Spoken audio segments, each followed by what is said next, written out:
अगर आपके पास करोड़ों का दौलत है, आपके पास अच्छी खासी नौकरी है, आप सब कुछ से संपन्न हैं, फिर भी आपको जान का खतरा है क्या? आपके अपने ही दुश्मन हो सकते हैं क्या? आप जिस औलाद को बहुत प्यार प्रेम से पाला है, आगे बढ़ाया है, क्या वही आपका जान ले सकता है? इसका जवाब है हाँ। इसका जवाब है हाँ। आपका औलाद आपका दुश्मन बन सकता है। आपके ही औलाद आपको मौत दे सकता है। आपका औलाद वो सब कुछ कर सकता है जिसके लिए अक्सर लोग सोचते हैं कि ये तो दुश्मन करता है। बने रहिए इस कहानी में। मेरा नाम है कन्हैया, मेरे चैनल का नाम है कहानी असली वाली। ये कहानी मैं आपको 2-3 दिन पहले एक बताया था, राजस्थान राज्य का पिंक सिटी कहे जाने वाली जयपुर की कहानी। मैं आपको बताया था कहानी में कि एक आयुषी शर्मा लड़की है, उसकी माँ है नीरज शर्मा, पिता है विजय शर्मा, मामा है राकेश शर्मा। उनके बारे में कुछ कहानी बताया था, आपको याद होगा कि आयुषी ने प्रॉपर्टी के लालच में, पिताजी वाला नौकरी के लालच में अपने विधवा माँ की हत्या कैसे की थी, कैसे 7 लाख की सुपारी दी थी, कैसे सुपारी किलर को बुलाई थी और स्कॉर्पियो से अंततः माँ को मौत दे दी थी। उसमें एक अपडेट क्या आया पता है? उसमें अपडेट ये आया है कि जो आयुषी शर्मा अपने माँ को मारने के लिए स्कॉर्पियो का इस्तेमाल की, सुपारी किलर का इस्तेमाल की, वो आयुषी शर्मा 1.5 साल पहले अपने पिता को भी मौत दे चुकी है।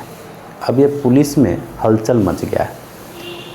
ये खबर में एक मोड़ आ गया है कि आयुषी आज कातिल नहीं बनी अपनी माँ के लिए। आयुषी 1.5 साल पहले कातिल बन चुकी थी, अपने पिता की हत्या कर चुकी थी। वही आयुषी शर्मा, मैं आपको बताया था कि कहानी में कितने किरदार हैं, फिर से बता देता हूँ। विजय शर्मा जो परिवार के मुखिया थे, विजय की पत्नी नीरज शर्मा जो विजय शर्मा की पत्नी थी, आयुषी शर्मा बेटी है, आयुषी का एक भाई भी है, वो थोड़ा मानसिक तौर पे बीमार रहता है। और राजस्थान के जयपुर पिंक सिटी में ये परिवार रहता था, अच्छा खासा परिवार था। विजय शर्मा को नौकरी था राजस्थान हाई कोर्ट में LDC के पोस्ट पे विजय शर्मा कार्यरत थे। और विजय शर्मा का हालत थोड़ा ख़राब था, कुछ बीमारी थी उनके पास, वो चल बसे थे। और जब वो चल बसे थे तो विजय शर्मा वाला जो नौकरी था उसमें नौकरी करने के लिए माँ और बेटी के बीच में अनबन हुआ, और माँ बेटी के बीच में जो अनबन हुआ बाद में माँ का मौत का कारण बना। इतना ही मैं बताया था, मगर इसमें कहानी इतना ही नहीं है। जो अभी फिर से निकल के आ रही है कहानी, उसको मैं फिर से आपको बताने के लिए आया हूँ। जो आयुषी शर्मा है, जो सुपारी किलर को बुलाई थी, स्कॉर्पियो लाई थी, माँ को मौत दी थी, वही आयुषी शर्मा पहले अपने पिता को मौत दे चुकी है। वो कैसे? अब कहा जाता है कि आयुषी ने अपने पिता को, बीमार पिता को, एक सीक्रेट हॉस्पिटल में भर्ती की थी जिसका पता किसी को नहीं था। और आयुषी लगातार 3 महीने तक अपने पिता को, बीमार पिता को एक सीक्रेट क्लिनिक में, सीक्रेट हॉस्पिटल में रखी। वहाँ लगातार उसके पिता का तबीयत ठीक होने के बजाय तबीयत खराब होता रहा था। और जब परिवार वाले, रिश्तेदार वाले पूछते थे आयुषी से कि आखिर तुम्हारे पिताजी कहाँ हैं, आयुषी के मामा पूछते थे कि जीजा जी कहाँ हैं, तो आयुषी जवाब देती थी कि किसी क्लिनिक में है, किसी नर्सिंग होम में है, उनका इलाज चल रहा, बेहतर इलाज के लिए मैं शिफ्ट कर रखी हूँ। मगर वहाँ आयुषी कुछ और करिश्मा कर रही थी, कुछ और ट्रीटमेंट कर रही थी। ये खबर अभी निकल के आया है। और आयुषी वहाँ क्या ट्रीटमेंट कर रही थी, अपने पिता को ऐसा क्या ट्रीटमेंट दे रही थी? धीरे धीरे जहर दे रही थी, उनको दवाई के बदले कुछ और दे रही थी, उनके मरने का इंतज़ार कर रही थी। वहाँ क्या जुगाड़ की थी, ऐसा क्या ट्रीटमेंट की व्यवस्था रखी थी उस सीक्रेट हॉस्पिटल में, वो अभी तक लोगों को पता नहीं है, क्योंकि पुलिस उसके जांच पड़ताल में अब लग गई है।